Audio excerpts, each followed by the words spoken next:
Hello and welcome to episode 99 of Retro Encounter, RPG fans, sometimes specific, sometimes non-specific, but never about current events podcast. I'm Mike Sollosi, Monsoon on the boards, and I'll be your host for today. And today we have a very interesting crew, since it's a number of, I would call, uncommon retro guests, with a few returners and one new one. But I'm going to start off with, returning from the Earthbound episode, Hilary Andreff. Hi everyone, good to be back. And returning from the Confessions episode many moons ago, Nick Ransbottom. Hey everyone. And returning from the My First RPG episode, I don't even remember when that was, Dom Kim. Hello. And making his Retro Encounter debut, grizzled RPG fan veteran Neal Chandran. Hi everybody. Now, this is a special episode because, for once, it's tying into something other than other podcasts on the site. You see, earlier this week, we posted a feature called RPG Ensembles, where I want to say, how many were there? 8?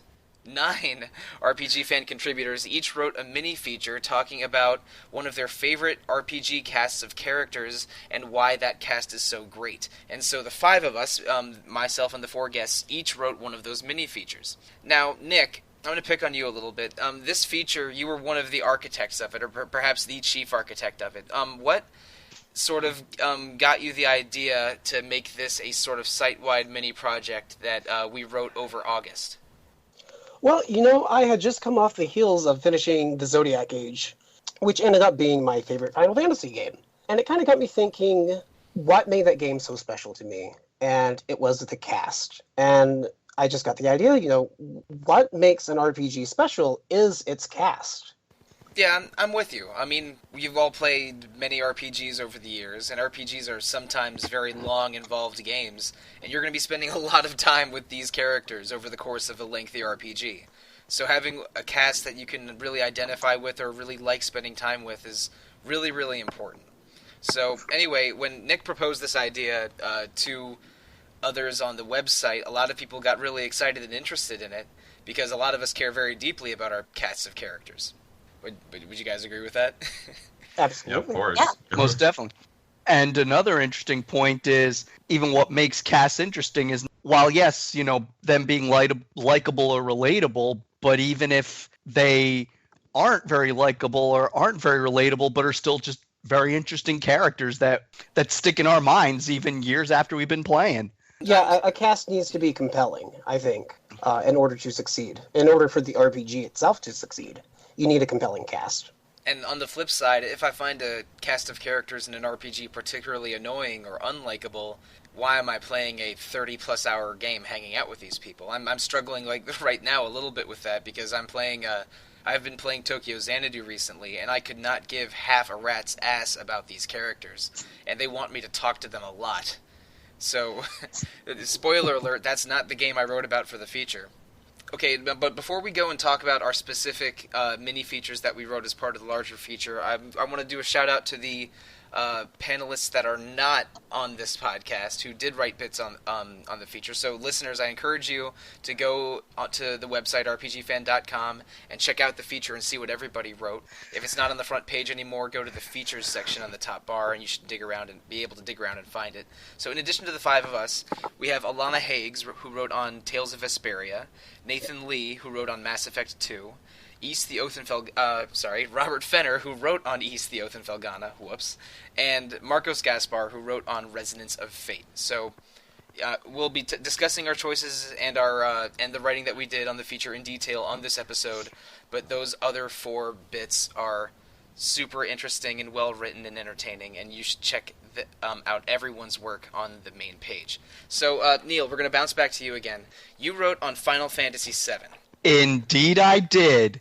I feel like, a lot of people might think, Final Fantasy VII might be like an obvious choice or a popular choice, but for me, that was one of the games that really got me big into playing RPGs, and it's become the cast that's my benchmark that I judge other ensemble casts by. Because when I was younger, watching a friend play Final Fantasy VII, to me, it was like this epic anime adventure with, these amazing characters going through this super epic journey. And what struck me was how, this cast of characters in Final Fantasy VII, so disparate, yet they all like are connected.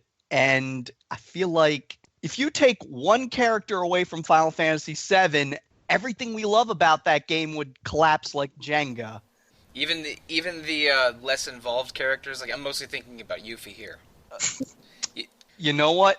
I think so too, because Yuffie has become like an important character in her own right, through being in series like Kingdom Hearts and everything. So she's become like a very identifiable character with Final Fantasy VII.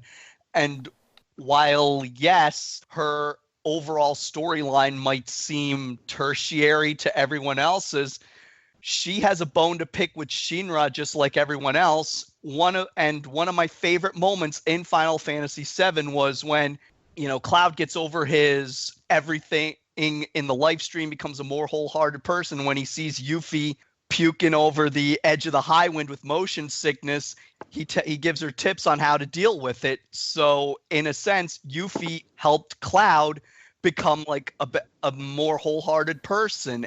And that's a big reason why I love the cast, because each character helped all the others become like fuller people and realize things about themselves. Like a common theme, I think, in Final Fantasy VII is everybody believes something that's simply not true. Like, Red believed his father was a coward, or Aeris believed her materia was useless. But it was through going on this journey with, these newfound friends that, helped them get over their hurdles and realize their potential and everything.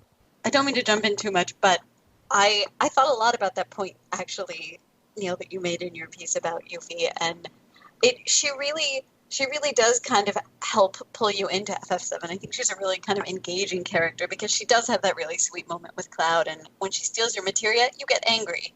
So she really does a lot to make it engaging.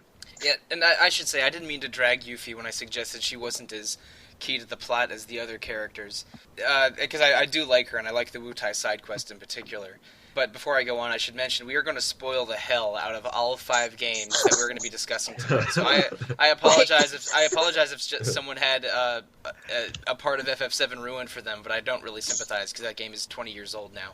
And we don't know like how the remake is going to play out. Oh, yeah, that's true, yeah. Because, hey, in the old version's ending, Yuffie and Vincent weren't in it. And I hope they're in it this time, because even Vincent, even though he was a side character, finding him fills in a huge gap in the plot, and he's been a star in his own side games, and I'm like, he needs to be in the ending in the new version. Yeah. So does Yuffie. Yeah, Vincent's quite key to the FF7 mythos, because he was the lover of Sephiroth's father. He was a former member of the Turks organization. He's been a big part of the FF7 world, especially since the release of FF7, since he has a pretty large role in Advent Children, and he got his own game in Dirge of Cerberus.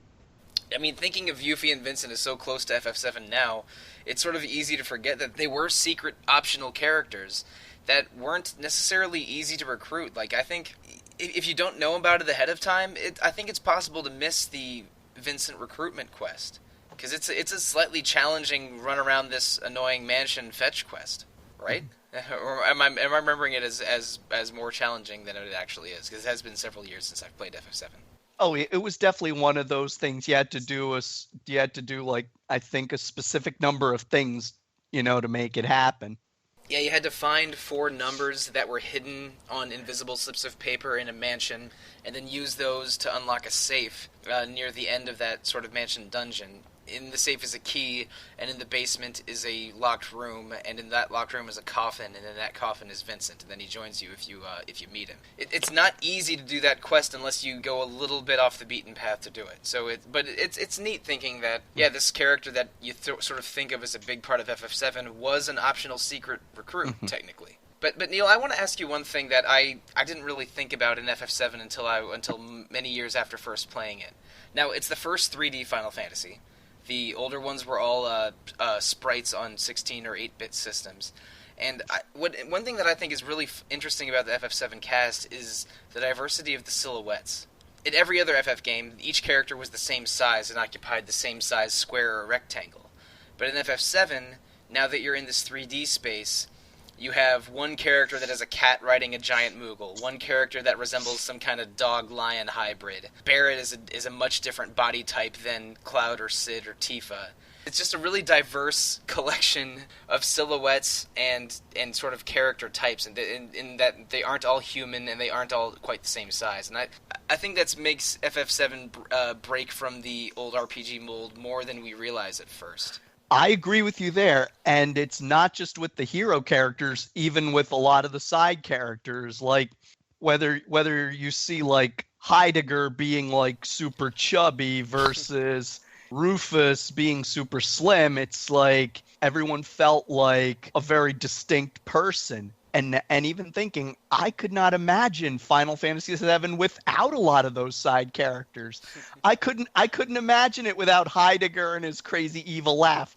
Or, like, decades later, we're still remembering them. We're still remembering that scene where Palmer gets hit by the truck and things like that. I mean, that's what this feature's all about. Yeah, you're absolutely right. The cast is really memorable, a total classic, even though maybe its fan base has diminished my view of the game somewhat over the years. FF7 got overexposed for a while there. I still look upon that cast really fondly, and I mean, I can't believe we've gone this far without really mentioning Sephiroth in detail. How about that guy?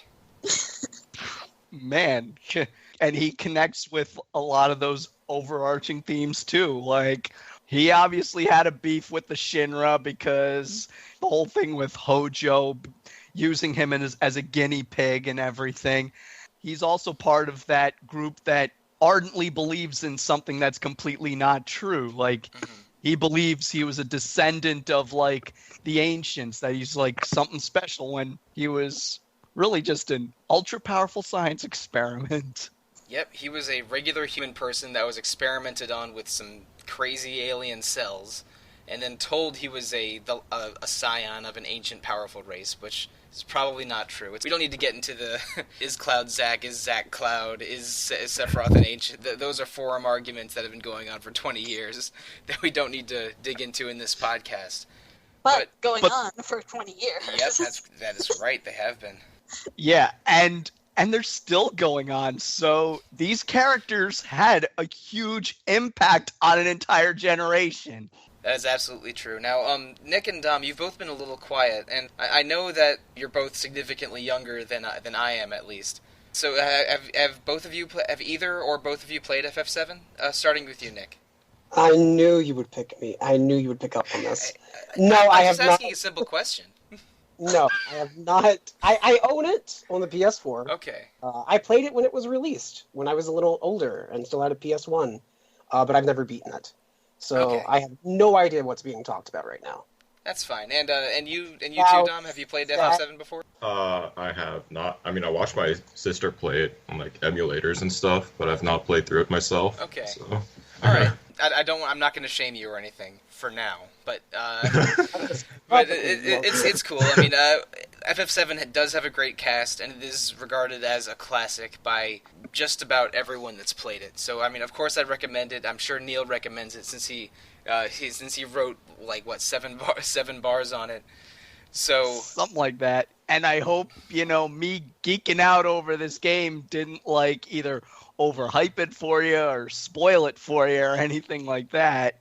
No, it actually makes me want to play it. Mission accomplished then. Yeah, if anything, maybe I'll pipe it in that victory theme in that spot. We'll see.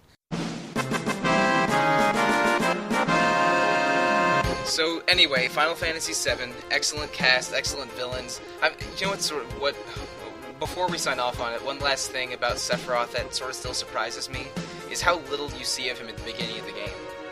Because in the first disc, or maybe the first half of the first disc, Sephiroth is almost like Jaws, in that he's this scary, invisible presence that you never really see. Like, you don't see him until what he looks like until the flashback in Calm. But when you're going through Midgar, you hear about he's the greatest soldier ever, and then he sort of went AWOL, and then you see that whole everyone in the Shinra building murdered brutally with his sword sticking out of the president. So for a while, Sephiroth is scary and impactful for not being there, and then once he makes his formal introduction, he's one of the most memorable RPG villains ever. That whole approach to him still impresses me in 2017.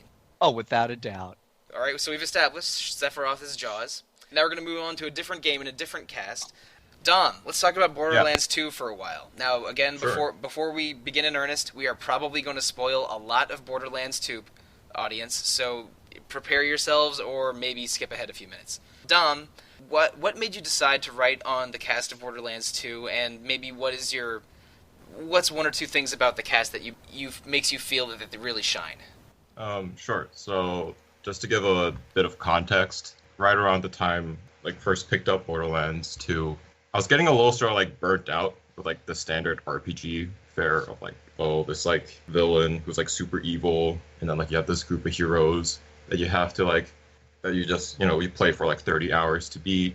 It was just getting really sort of monotonous. One of the things that stuck out to me about Borderlands 2 was that it sort of follows the same basic plot, but it just spices it up so much, because the absolute highlight of Borderlands 2 for anyone playing probably is Handsome Jack, who's the main villain of the game.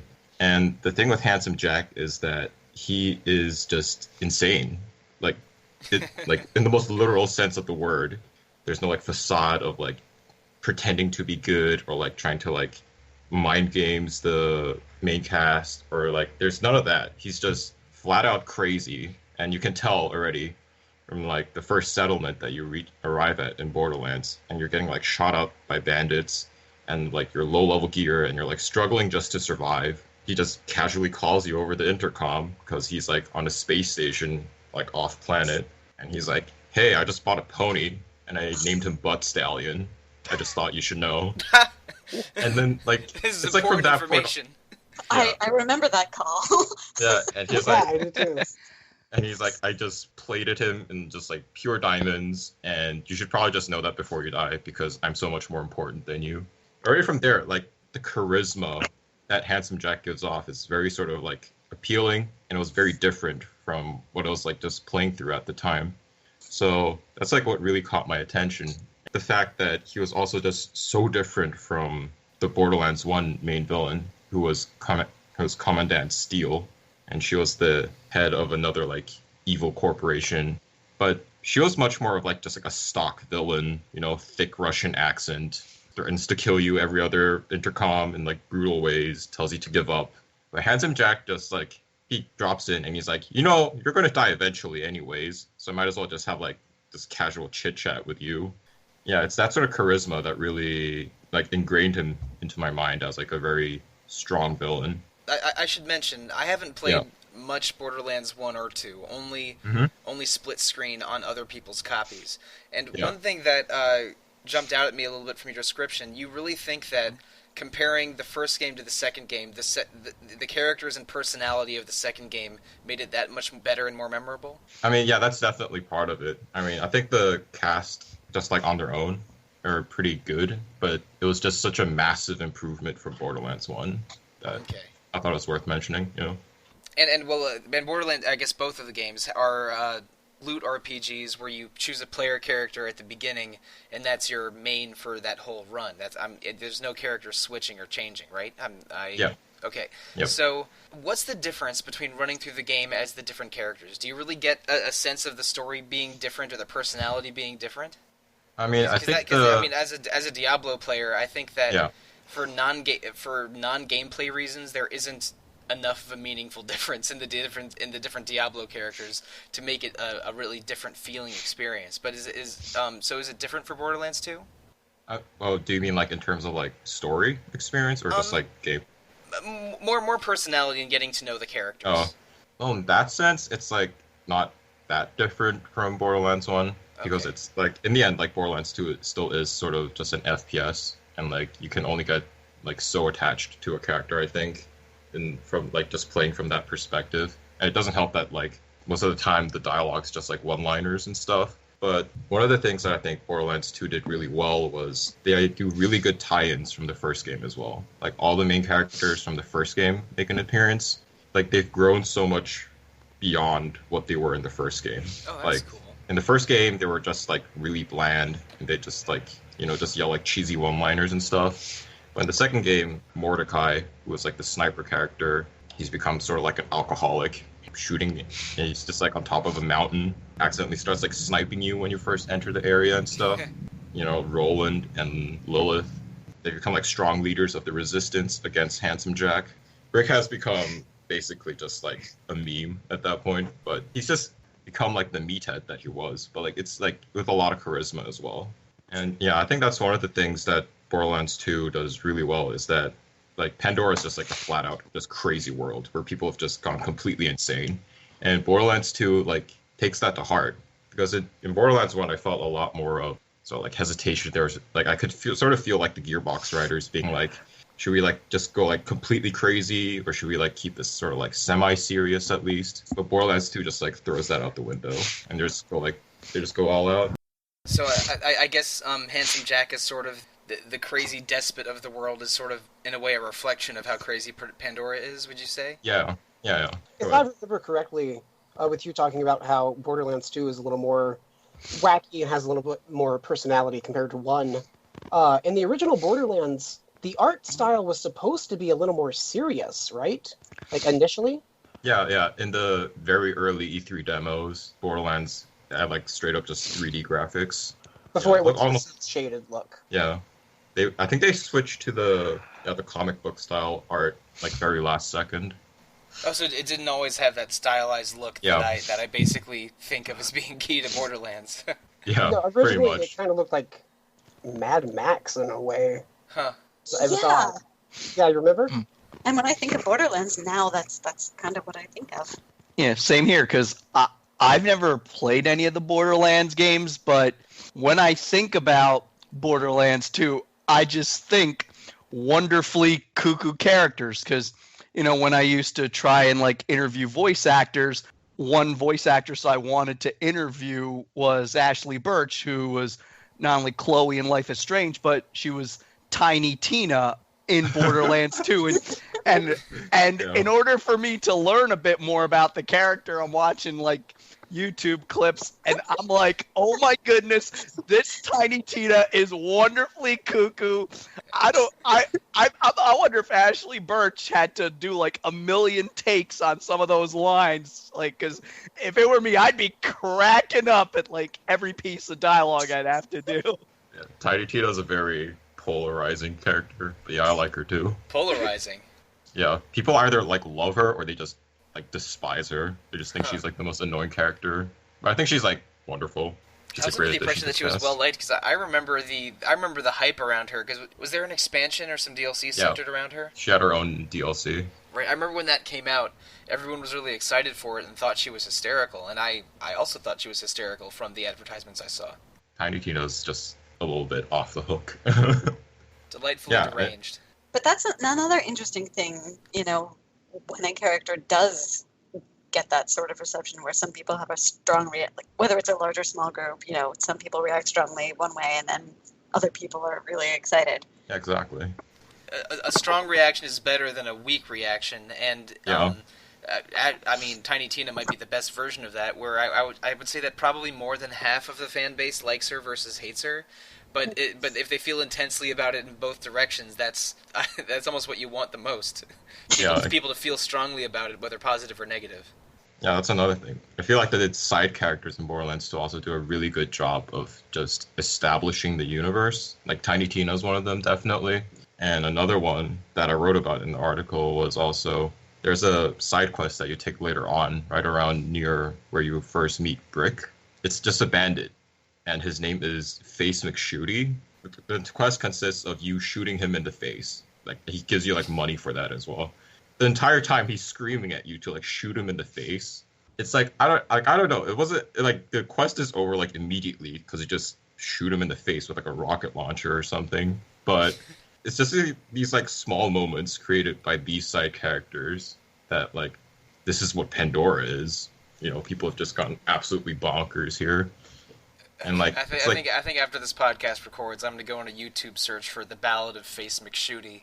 Because I need to see some version of this character in action, because I was not aware of his legend before Dom telling us this tale. Yeah, there better be a ballad. Yeah, it's like completely random too. You're just like crossing a bridge and like off to like I think it's like the left. You hear some bandit screaming, "Shoot me in the face!" And you're just like, "What is going on here?" If I experienced that organically in the game, I would remember Face McShooty too, I think. Yeah. With the case of Face McShooty, it's how even like these smaller side characters add so much to just the overall ensemble. Like, you know what? I don't think any of us can now imagine Borderlands 2 without Face McShooty. If I were to start playing Borderlands 2 from scratch, which probably won't but may happen, I would definitely be on the lookout for Face McShooty. And if I heard someone screaming to shoot himself in the face, I would sprint to his location. So, would anyone object if I started talking about Persona 4 at length? Because that's something I will do at a moment's notice, no matter what the podcast topic is. Everything is great at your Junes. Indeed it is. So, I wrote about Persona 4. We had an entire Persona 4 episode over a year ago on this podcast. When the idea for this feature came up, I immediately went to Persona 4, in part because I adore its cast of characters, especially the sort of 8 main characters. But also because I think that the mechanics of Persona 4 and the story of Persona 4 unusually serve its cast specifically. I even got a little weird in my writing. I wrote more about how you meet each character and the arc of the game than about the characters themselves, which I was concerned was a problem. But in Persona 4, basically this one arc happens 5 or 6 times. The story of the game, which is going to be spoiled to hell and back during this segment, is that there's a serial killer on the loose, and what the serial killer is doing is attached to this mysterious world called the Midnight Channel, which you access by jumping into television screens. One by one, you're trying to prevent more murders from occurring. So when someone disappears and enters the Midnight Channel, you and your friends try to locate them before that person can be killed by their own shadow. And their shadow refers to basically a manifestation of the part of themselves that they hate the most. Which is a lot to break down, to take in if you haven't played Persona 4 before. But so anyway, you find the kidnapped person, you defeat their shadow, which is again the thing about themselves they hate the most, and then after the shadow's defeated, the person that you rescued accepts that the shadow is part of them, they gain powers and then join your team. Because recruiting each of the main characters involves literally them confronting their biggest weaknesses and then accepting them. I mean, just by playing Persona 4, you're seeing each of these characters go through a major turning point, where at first you see their sort of facade outer self, you see the part of themselves they hate the most, and then they sort of spend the rest of the game as this more complete person and your friend and ally. I went into kanji as an example in my written piece pretty deeply, but that basically happens for each one of the major characters other than the main character.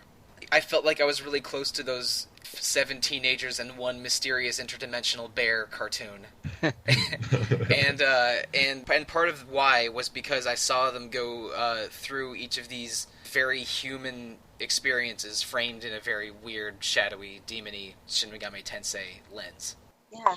I was going to say, for me personally, Persona 4 is one of those games where I did not want to finish it because I didn't want to say goodbye to the cast. You grow to love them just so much. Yeah, definitely. And I think that mechanism of seeing them coping, then having to confront their issue, their shadow self, and then moving toward being, that's a huge growth process, and that's something you can really get on board with, and it's kind of uplifting to watch. And another thing I really liked was I wasn't just going through dungeons and doing, fighting battles alongside these characters. I was hanging out with them, like doing, regular Teen Beat stuff, going to school with them, hanging out at the mall with them, studying for exams together. So it was almost like I was, back in high school chilling with my friends, doing that stuff too, while also, going on this epic adventure. So it almost made them seem like more wholehearted people that way, because it's like seeing the person as a warrior is one thing, but just as an average teenager trying to ask a girl out or something, that's great too. Yeah, Persona 3, 4, and 5 have that whole loop of sometimes you're fighting demons in a weird supernatural space, and the rest of the time you're living your life as a normal teen in high school, except you have demon superpowers. And you're right, like, you see the main cast, at least, fighting alongside you like warriors, and also you just hang out with them, but both when you're trying to solve the mystery of the serial killer, and just in your free time, when, there isn't someone to rescue, you basically can choose who you spend your time with, and this is true for Persona 3, 4, and 5, but focusing on 4, unless you're, checking game facts and trying to get a max playthrough, in general, you choose who you hang out with and what you do with your time. Being able to see the main cast and all the other crazy characters in Inaba, you get to maybe, pick your favorites, maybe like the ones you like the most you can spend the most time with. The ones you don't like them very much, you can decide to ignore them. And that level of sort of player efficacy makes you feel closer to the characters and setting in Persona 4. But also, can we at least agree Kanji's the best one? Absolutely. Yeah, no doubt about it. Yeah, Kanji's a personal favorite of mine. Yeah. Kanji's great. One of the best characters in RPGs, I would say. I'm gonna lay that out there. I think in general, one of the best. One of my favorite moments in Persona 4 is probably when he first reacts to his shadow, like after he comes to after it's beaten. I wrote about this a little bit. The shadows that you confront aren't exactly typically Japanese RPG problems. Kanji questions his sexuality, and Naoto questions her gender identity. And as such, Kanji, who's concerned he might be gay, which I'm not sure is the best way to frame that, but his shadow is a very flamboyant, very forward gay stereotype. And Kanji refuses to admit that anything that looks and acts like that could be part of him. Yeah. And I like Kanji because I can relate in a way, because even as a kid growing up, I was always a real sensitive kid, so I always preferred playing like pretend games with girls rather than roughhousing with the boys. So when it would be like, yeah, you're not a boy, you're a girl, and things like that, and seeing like Kanji kind of go through that, it was like, bro, I hear you, man. And that's why even now, even as an adult, I'm still like trying to show that I'm tough and I'm strong and that I can ride bicycles 50 miles. Yeah, and Kanji's core conflict, where he questions his sexuality and feels embarrassed by his quote unquote feminine hobbies, since Kanji likes sewing and likes playing with dolls, and being ridiculed for that made him sort of overcompensate to act like this big tough delinquent when that's not really who he is. That is not a common RPG problem. Do you know any other RPGs, or games in general, but RPGs in particular, that are that critical of toxic masculinity? It's remarkable, and because Kanji is so likable and even funny when he has comic moments, his sort of conflict being unique to JRPGs, or at least feeling unique to JRPGs, made him so memorable and likable to me. I adore Kanji. I like most of the Persona 4 cast, but Kanji's the best one. Yeah, unfortunately, Persona 4 did give us Teddy, so there's that we have to deal with. I like Teddy's struggle to know what he is. I think is not a bad angle. That's true. He actually does have a good arc. He's just annoying.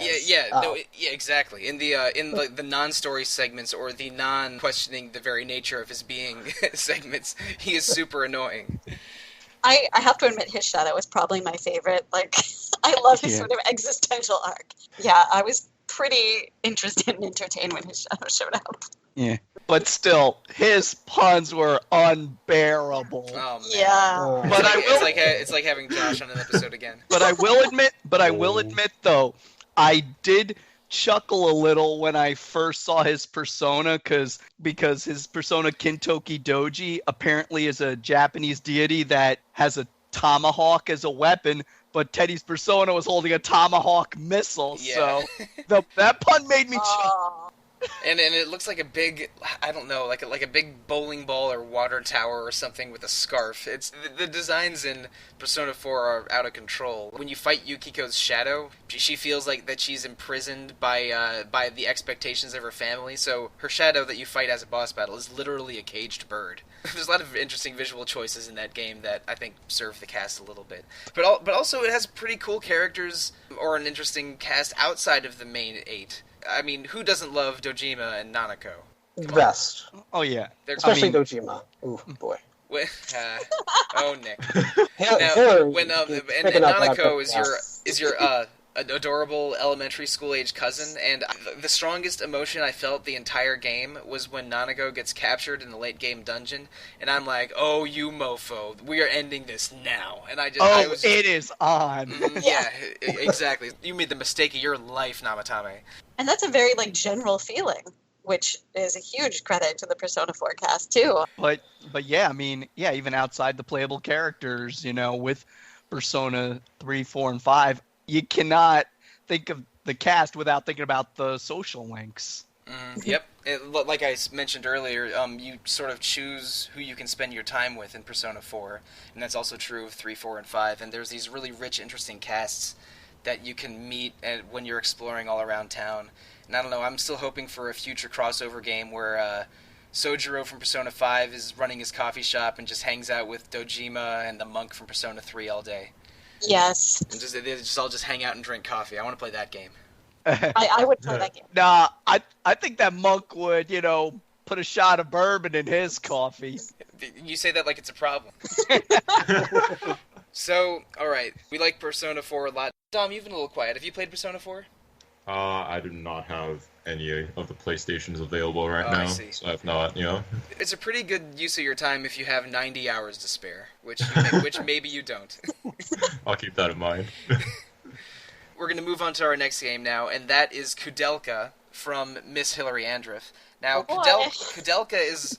It's one of my white whale games, I would say, because for a while I was trying to buy or play or borrow every Persona, whoops, I just got Persona on the brain, I'm sorry, every PlayStation 1 RPG, and Koudelka is one that's particularly hard to find. I understand that it's sort of a predecessor or prequel to the Shadow Hearts games on PS2, which are really cool, but other than that, I don't know a lot about it. I think, and Roger Bacon from Shadow Hearts is in it, right?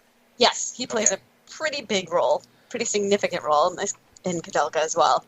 Okay, so start from an open-ended position, I guess. Talk a little bit about your process, choosing why you chose Koudelka and what was going through your brain when you were writing the feature, and maybe some of the strong points about Koudelka's cast. Okay, the first thing I'll say is I was kind of wrestling with the choice, picking a game like Koudelka for a while. I really wasn't sure about it until I got encouragement from other people who have played the game, actually. So that was a big part of my process.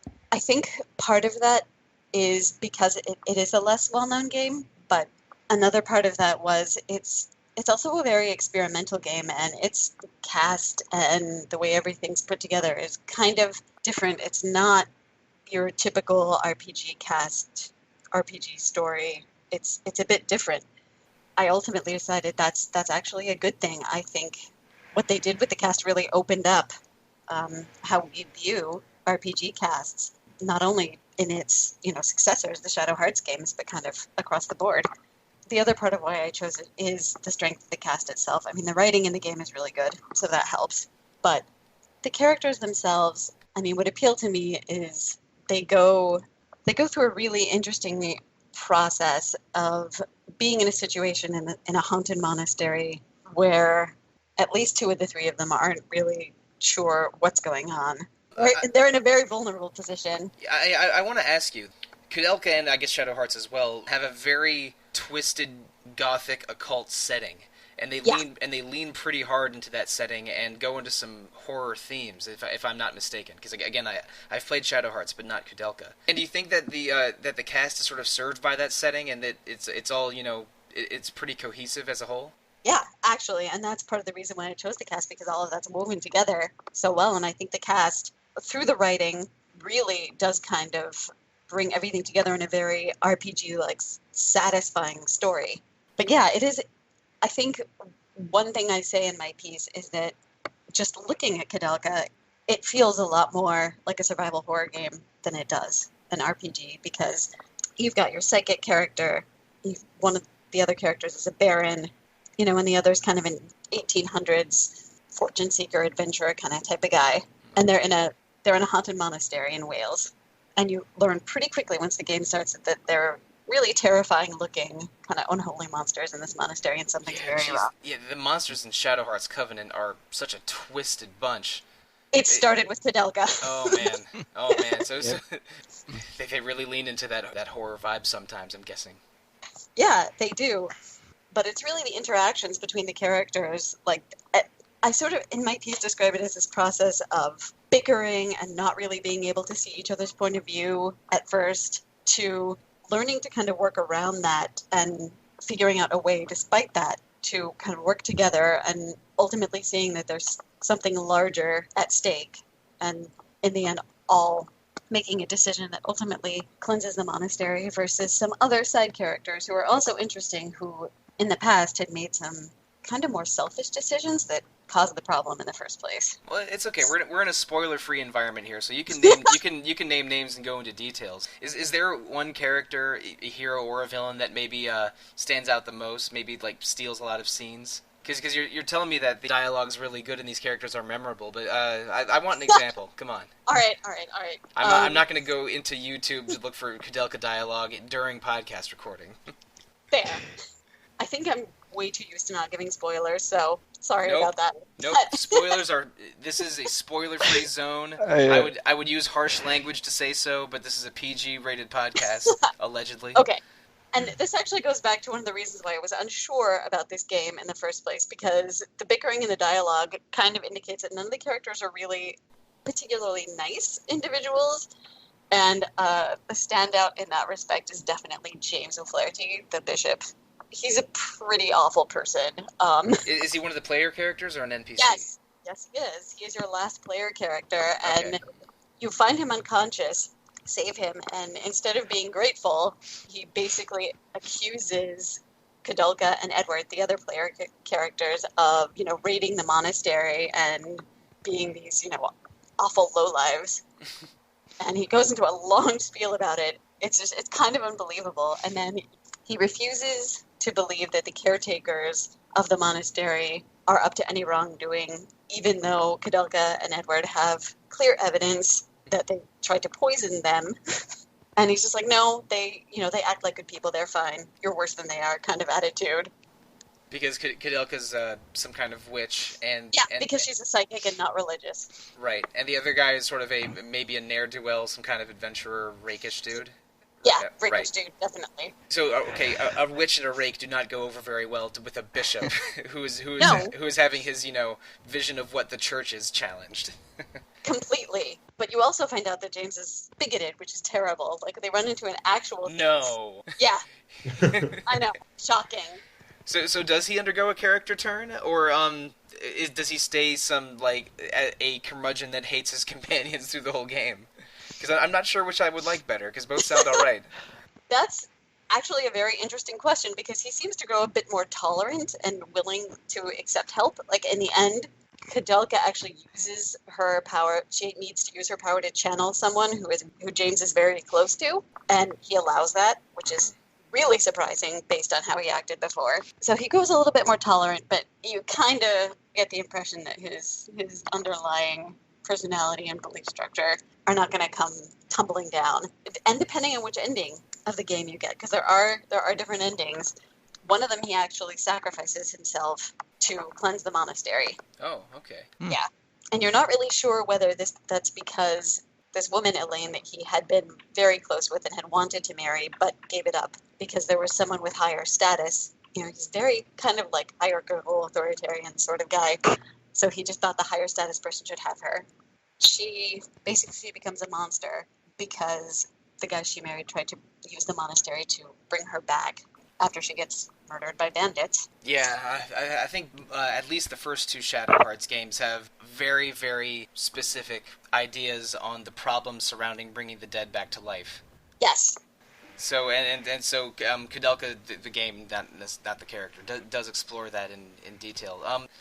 I guess in the previous three segments we each talked about memorable villains in the game. So is there a villain in Koudelka that stands out, and maybe choose some scenery? Because I love a good scenery chewing villain. I didn't even talk about Adachi in Persona 4, but he needs his own podcast probably.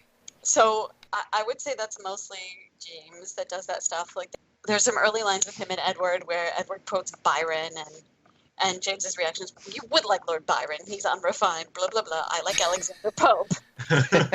Oh man, some romantic poet beef going on. That's Yeah. intense. It is, and it continues because later on, Edward quotes Shakespeare, and James goes, well, that's better. All right, I have a slightly higher opinion of you now because you quoted Shakespeare. Like, it's kind of ridiculous, but fun. It's uncommon where you see a Japanese RPG go into English literary humor, but I appreciate this. I'm into it. And what's interesting is it sounds like each of these characters are almost their own worst enemies. So it's almost like the villain is not some big external demon, but the darkness lurking in themselves. Yeah. Maybe they should jump into the TV world and confront their own shadows. Oh, Lord. Oh. I don't think that would end well. No. So I'd buy that DLC, just saying, in either of these games. Yes. True. So the same woman was kind of a benefactor of the caretakers, as well as married to James's friend. The caretakers were kind of working with James's friend to try and bring her back to life, and they end up doing some really ghastly, grisly things. Anyone who's familiar with Shadow Hearts and the Emigre manuscript Oh, yeah. will have an idea of that. what I'm talking about. So, I mean, as far as, like, gruesome, the villains are interesting, but I would say the most interesting thing is the choices that James's friend who married Elena's Patrick and then the caretakers. It's interesting because their choice to kind of ultimately be selfish and kind of do the thing they shouldn't by trying to resurrect someone, that seems to be the real, like, evil in this game versus Koudelka, Edward, and James, who are very, very flawed, but make a different choice. They choose to right the wrongs and try and atone for those past mistakes. This game really needs to get remade because I mean it's still hard to get a copy of Koudelka out there. I don't think it's available on any digital services. But if it's on PSN, please correct me. I would love to be wrong about that.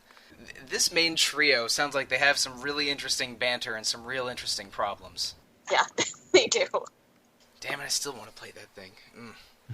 For a while there, I was eBaying basically every JRPG of note on the PS1 and trying to buy all of them. And even some RPGs not of note, like your Beyond the Beyonds or your Thousand Armses. I remember Beyond the Beyond. Yeah, Beyond the Beyond is terrible. It's a good thing that team got over themselves and made good games like Golden Sun. But anyway, Koudelka, dark gothic fantasy horror RPG, which is a bunch of cool adjectives before RPG. And you wrote a really interesting piece for the feature that made me even thirstier to play that game, even though Awesome. I'm not sure I'll ever be able to get my hands on it. All right, do you mind if I quickly share how I got my copy Oh, of Koudelka? please. Go for it. Hit me. Okay, so I ended up getting it while I was in college, actually, because I have a really good friend back in Colorado who saw it at Goodwill.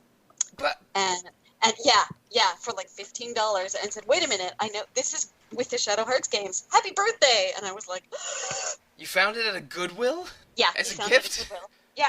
Oh, No way. Yeah. damn it. Yeah, he found it, and it was my birthday present. Man, if that happened Wow, to me, he I went Goodwill hunt? probably would have fainted and they would have raised the price while I was unconscious.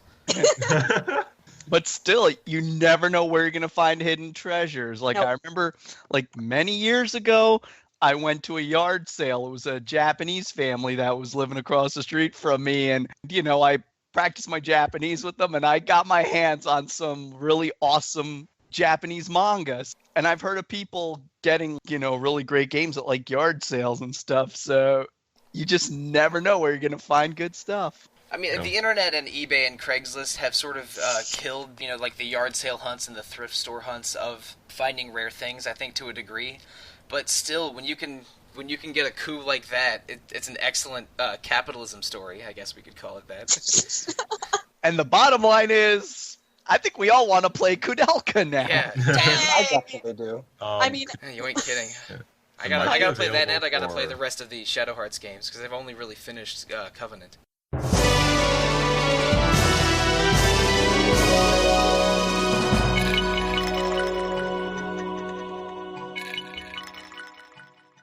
Yeah, Koudelka, super interesting game that I definitely want to play, and it's just unfortunately rare. And I wish I could have gotten my hands on it somehow, but I never saw it drop under $80 on eBay when I was trying to buy all the PS1 games in the mid 2000s. I do have to add one last caveat. Because Koudelka is so experimental, I mean, it is slow, and there are a lot of kind of gameplay-related issues, so... Does it have a bad random encounter rate like Shadow Hearts Covenant does?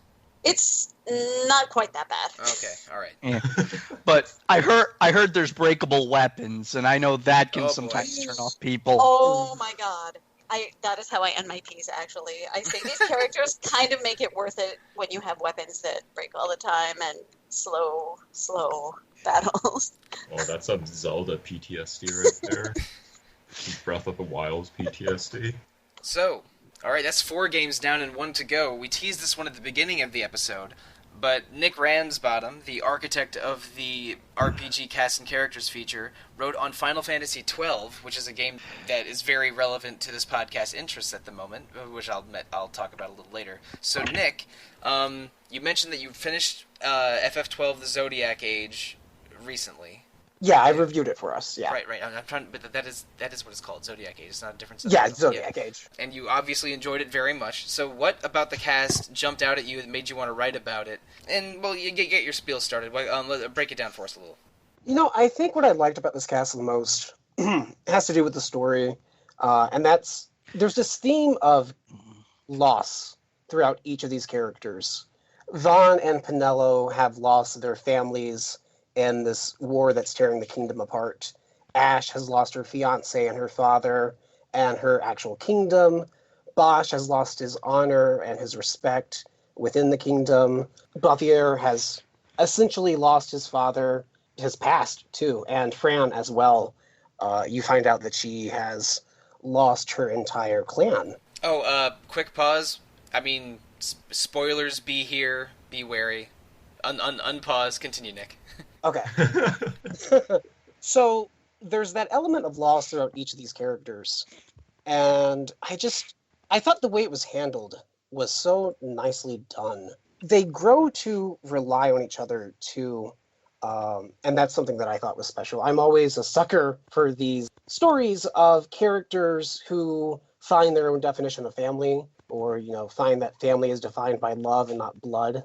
And they grow to care about each other. Buffier actually becomes a big moral compass for Ash, which comes kind of out of nowhere. And then that ties into Buffier's arc himself. And it's just their interactions, everything, it's just expertly done. All right. Now, I should mention, I like FF12, but it's maybe not one of my absolute favorite Final Fantasy games. I think that part of FF12's cast are strong, but you probably see where this is going, Nick. What do you think about Vaughn and Penelo? Because they seem a little bit like passengers to the rest of the team's conflict. Because it's really, I think, the other 4 that pilot the story along for the most part. At least to me, when I played FF12 years ago, that Vaughn and Penelo seemed a little forgettable, or a why are they still here kind of thing going on with them. You probably don't necessarily agree with that. I would say that's maybe a common complaint about them. So what are your thoughts on Van and Penelo in general? What do they bring to the table as characters? They're more of the audience character. You as the audience see the world through them. You're going to these new locations, you're having these new experiences that they're also having for the first time. But I do agree they don't really have a very substantial arc. They get a very happy ending that makes it's some good payoff. And I still maintain that the only weak link in the entire cast was Vane. But Vaughn and Penelo, compared to the other 4, are very boring. There's no getting around it. But I do think they bring something to the table. The whole aspect of, war kills people, obviously, and exploring the loss of how that impacts civilians, you couldn't have that without Vaughn and Penelo. And Vaughn's arc of losing his brother ties into Ash's arc of losing her fiancé. So those two end up connecting. Everyone bonds over their grief in some aspect, and they connect with each other through that way.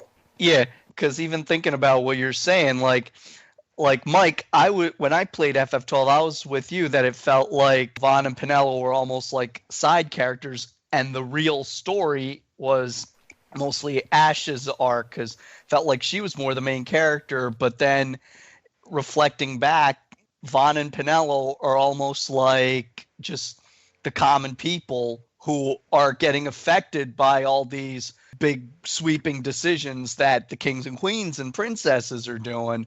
So it's almost like kind of seeing a grand conflict through, say, the eyes of someone lower on the totem pole than like the main character. Yeah. Absolutely. And Pinello herself, her arc ties in with Larsa, who is Vane's brother.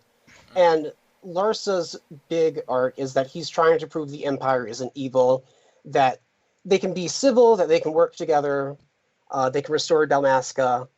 And it's through Pinello that he realizes, oh, these people are terrified of my brother because he's crazy and he's evil. So they definitely have their part to play in the story, even if their part happens to be less enticing compared to the other 4 cast members.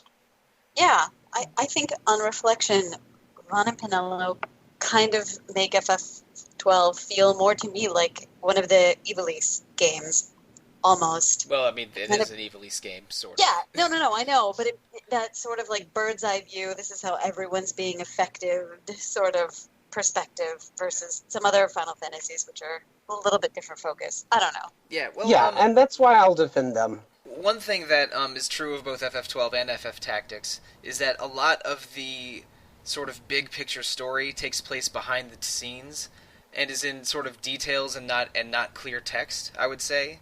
And it's to the detriment in FF Tactics, because to get the whole story you have to read basically the 1998 equivalent of Codex, which is not a great way of doing it. But in FF12, I was a little surprised by the sort of the political side of the story in the second half of the game, where characters would seem to just appear and then disappear. You'd only see them in 2 scenes. I can't remember his name, but the guy who has a maid, who is like a prince or an emissary of the kingdom Dalmasca is fighting. Do you know who I mean? You're not thinking of Ash's uncle, are you? I don't think so. No. He had really fabulous hair. I'm trying to think of who you're thinking of. Are you sure you're not thinking of Vane? I might be thinking of Vane. Maybe the main villain, the one with the silver hair? He only shows up in like 2 or 3 scenes, and he has a maid, and he's trying to negotiate with Ash for a resolution to the war, but he only shows up a couple times. I think he shows up in the castle in the icy area first. Oh man, I feel like I played this game so long ago. You're thinking of, I forget his name, but he's like a prophet of some kind. A prophet? I thought he was I thought he was like a diplomat. I thought he was. Oh boy, I'm gonna get a lot of hate mail probably if I'm wrong. I'm the one that. Please direct your hate mail towards me, because I'm the one that does not remember FF12's story as well as I should. Neither do I, as well as I should. I know who you're talking about. It's at Mount Amelis or something like that. I want to say. Maybe it's right near the second half of the game. Yes, no, he only shows up in the second half of the game in a couple scenes, but he seems important because he directly sort of addresses with the political side of the story, with the resolution between these 2 warring nations, with Dalmasca like wedged right in the center of their battlefield. And I thought he was a cool design and was saying interesting things about a part of the story that we didn't get a lot of in sort of the main text of the game. But he just sort of comes and goes, and you see him in 2 or 3 scenes. And well, he ends up getting killed. To be fair, yeah, he gets murdered. Man, I don't remember that either. Yeah, by one of the judges. I'm going to say it's Gabranth that kills him, but I mean. Quick Google search. Is the guy Alcid Margrace? I think so, yes. It talks about him in Mount Amelis and the Silent Maid and all that. I believe that is the person, yes. Yes, yeah. And his hair is as fabulous as I remember, now that I have a quick Google search going as well. Yes, the dude does have fabulous hair. There's no other way to describe it. All right, that's one of the criteria for a good cast, I guess. Yeah, honestly, if there was a hair battle between these 5 games, FF12 would win. And I'm saying that even in spite of Cloud's spikes, FF12 has the hair battle in hand. But and what about Sephiroth's long flowing tresses. Sure, but have you seen Al Cid's long flowing tresses? FF12 has the hair game. I'll give Okay, it that. FF12 has an A+ hair game, and it's also an A+ video game. But the thing that struck me is that when I played it for the first time is that there's these cool, interesting characters that I wanted to see more of. Like Gabranth is another example. He is a cool, intimidating-looking villain. The judges in general, Yes. maybe Judges other, are so yeah. awesome. I mean, They're Vane's designed. not a judge exactly, but like Vane's judge buddies are a dope collection of villains. And Yeah. I sort of wanted to see more of them because they're slightly underwhelming boss fights towards the end of the game, and I wish they had done more of an FF14 thing where they make the judges these ominous, cool presences that have real impact when they finally do enter action. Yeah, like I think FF12 does have cool designs and a cool cast, but like they come and go in a way that made them feel a little fleeting. And I accept your points, yours, Nick, on why Van and Pinello are valuable cast members, but they still felt more like passengers and less like actors to me. Which Yeah, and I when can played agree them. to that. But And- who else are we neglecting? That's cool about FF12's cast. Oh, Dr. I'm- Sid. Oh, he's one of the better Sids. Yes. My favorite Sid, actually. We have two of the best Sids on this podcast in Highwind and Doctor. Yay. Yeah. Dr. Sid is actually Balthier's father, which took me completely by surprise. I thought it was a genius plot twist. They hint at it very early on in the game when they name drop Sid's laboratory, which is Drakler.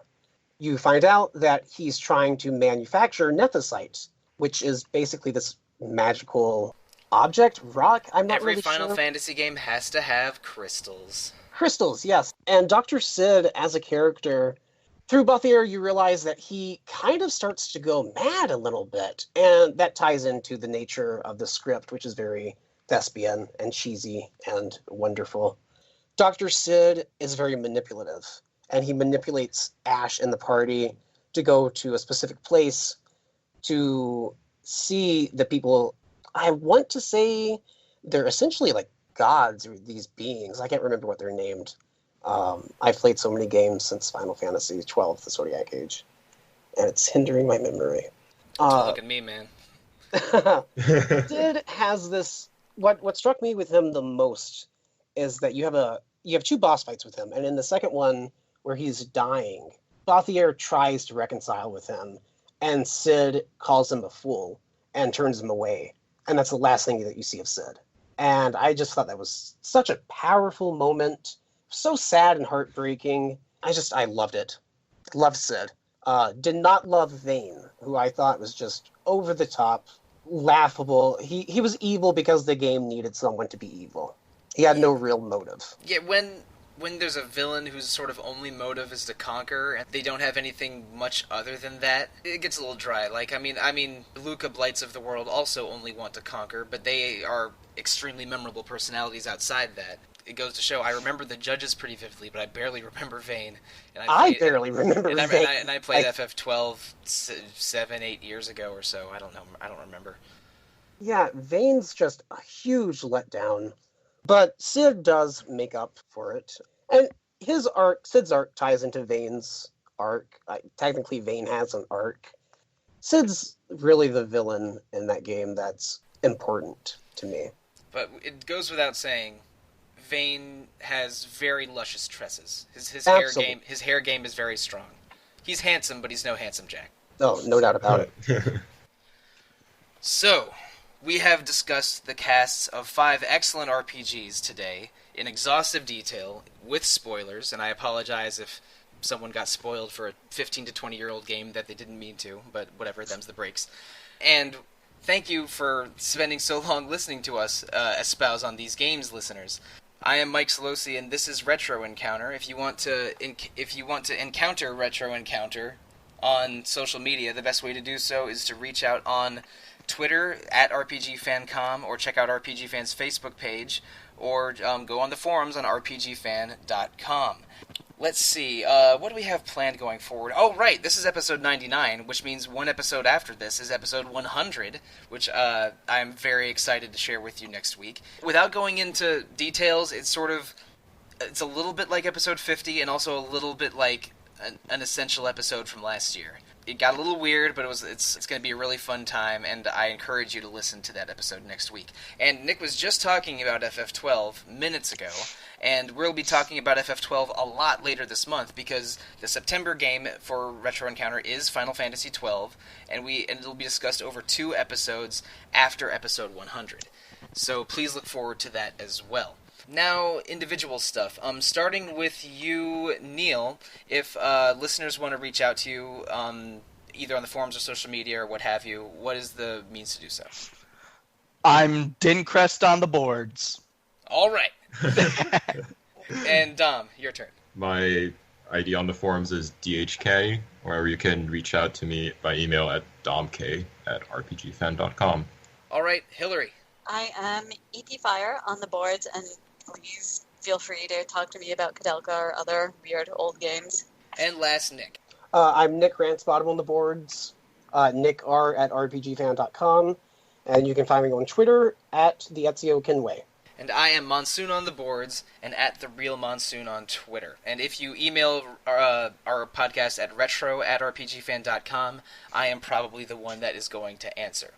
Now, and also, you can, before we sign off, please check out the full casts and characters feature on rpgfan.com. If it's not on the front page anymore, check out the features section. It has 9 segments to it, 5 of which were written by the 5 panelists today. Panelists today are all review contributors. Hilary's a proofreader, but Neal recently... didn't you recently review a visual novel that you thought of very highly?